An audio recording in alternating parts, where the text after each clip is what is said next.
There are many strategies in real estate. Depending on what your long-term goals are, is going to dictate which strategies, how much exposure you're going to have to each one, whether you're all in or you're using little pieces of each one. It's going to dictate, your retirement goal will dictate which strategies you spend more time in. One of the first strategies that you hear people talk about in real estate when they first get into real estate investing is wholesaling.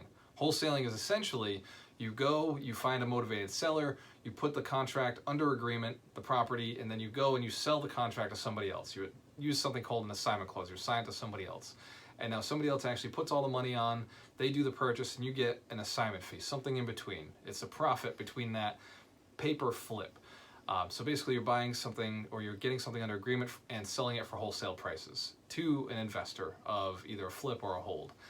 The other form of getting into real estate as somebody who's looking to make a form of income that pays a little more or has more deals would be agency. Being a real estate agent is going to allow you to meet with those same sellers that you're meeting for the wholesale deals, but be able to close more often, because sometimes you can sell on market as opposed to being forced to sell off market like a wholesaler is. So agency is another source of income. Also, you can get paid for working with buyers. And although the wholesale side does sometimes leave some room on the table for somebody who brought a buyer in, it's much easier to work buyers as a real estate agent and have a higher percentage of commission more often closing. The next form of income in real estate is being someone who does rehabs, flips.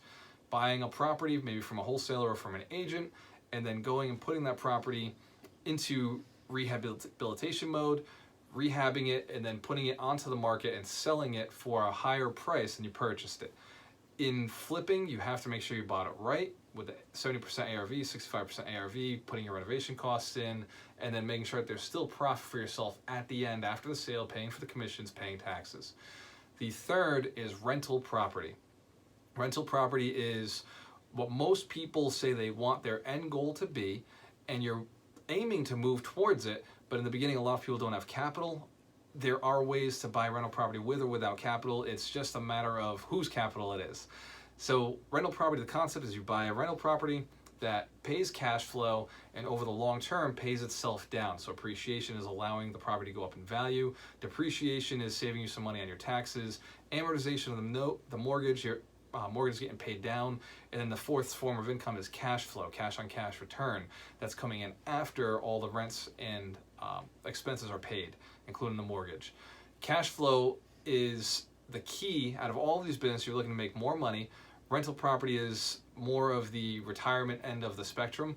The fifth form of rental income is putting your money to work for you 100% passively, and that's where you're selling your assets with seller financing, holding paper, or doing hard money or doing private money for other investors who are looking to get in the game. You're taking your money and you're putting it to work on the street. Whether you're selling a property that you already owned through seller financing, or going out and using creating hard money and selling your mortgage to somebody else.